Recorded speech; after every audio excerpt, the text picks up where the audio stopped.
So here we have a game number 1 of this best of 3.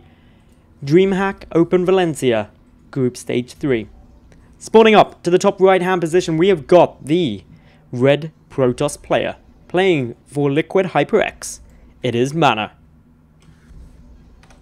And his opponent to the top left, the Purple Zerg, also playing for Liquid HyperX, none other than Ret. Foxtrot Labs is the map. And this is a pretty cool map. A lot of cool stuff coming through here. It's a 4 spawn position map. That's kind of the biggest thing to note. Other things that are worth noting is you've got quite a tight choke coming into your natural. But there's also some rocks down the back. So Protoss players can have a bit of a dangerous time if they come through here. To say like a 7 roach rush could come through the side. Your third base is potentially down here. Alternatively, you could come and take this gold. Although the gold is in a really interesting position where there's actually some dead space. Or there's actually some ground right behind the mineral patches, so that could lead to a heck of a lot of fun through there. That's what makes that gold base just ever so risky. Otherwise though, this is all going fairly standard at the moment. Just waiting to see if we get much more of a giveaway from what these players are planning on doing. There's lots of like really tight chokes through this map, so force fields are going to be pretty good. Be interesting to see how Ret deals with that. Ret seems to be going for a nice early pool build. Up against the gateway expand, if he goes hatch pool, that'd be really solid for him. So it's going to be interesting to see if that's something that he has got in his cards, something he wants to be going for. The downside, of course, is the debris that's in the way. So he may come and take this base. It would be potentially slightly risky. Obviously, this one's way too far away for a third. Could also look to go for the gold. It would be a bold move, especially in these spawning positions. I don't think he'll be going for that. It's just too risky. I don't see many players taking this gold base, at least Zergs, early on, just because of the ease that Stalkers could just come around here and start chipping away at stuff. So that's all good. Overlord did come through. Wait, did Ret miss the scout? What? Oh, Ret. Did he see it? He may not have even seen it. That'd be disastrous if he doesn't know his opponent spawned there. Did he see a probe or something? He's not moving the Overlords, does he? Did he seriously miss this? This could be disastrous, and it's actually a surprisingly big problem because it could influence which base he takes. And as a third, he has gone for the pool off the back of the hatchery, so it wasn't hatch pool. He's also grabbed the gas up as well. But this is now very interesting times.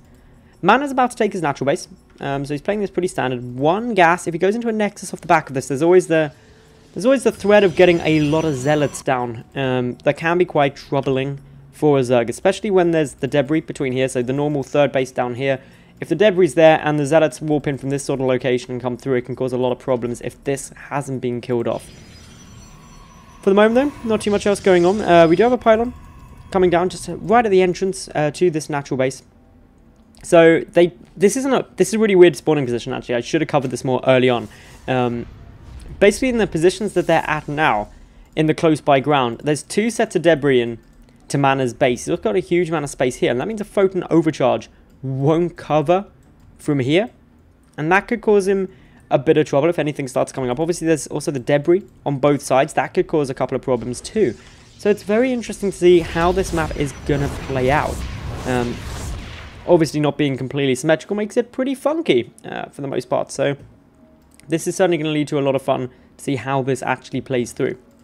Roach run coming down from Ret, so this could very well be a very heavy Roach commitment. He's got a lot of gas banked up already. He's still mining with 3 drones in there, and the Roach run finishes up. So boom, straight away 5, 6, should go up to 7 Roaches usually. Are you going to see that? There we go, 7 Roaches, and it should now just be a lot of Lings coming through as well. Ret clearly wanting to come through one of these side debris blocks. Has he actually confirmed where his opponent is? Yeah, he must have done now. He must have seen it, and he pulls these Overlords back, so definitely didn't scout his opponent as early as he could have done. From MaNa, he's getting down that Stargate. This is in his main base, so it's going to be quite hard to scout there due to the fact that the Overlords are a heck of a long way away.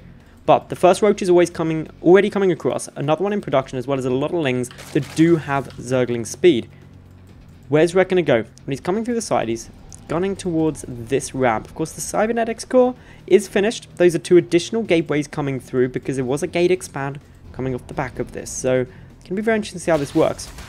A couple of Lings working away now at the debris there, trying to scare away that Mothership core, but it keeps the Mothership core down the back. So this is buying time for the Roaches. They're going to go straight through that Zealot. The Stalker is not going to be able to block this off. Of course, the Mothership core can go and try and photon overcharge. A couple of sentries could get taken down here. This is a lot of aggression coming in now from Ret. He takes down the Stalker. The second sentry is also going to fall. Sure, there's an Oracle there, but that's not acting as too much of a pain.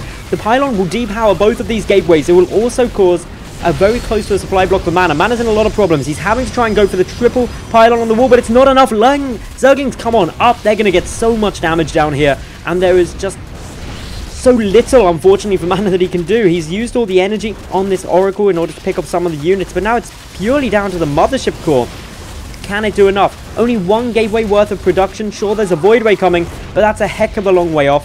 The Photon Overcharge is still active, and it will still be up for a little while, but more Lings flooding through. This is just Ret going complete boss mode, and it's problematic for MaNa. He's still up in the drone count, in the worker count though, just.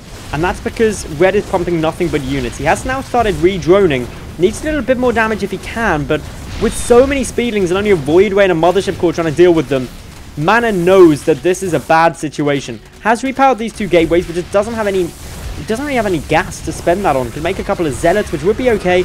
Ret, though, sensing he's in a very good spot, is flooding more Lings, taking down buildings. This is looking dire right now for MaNa.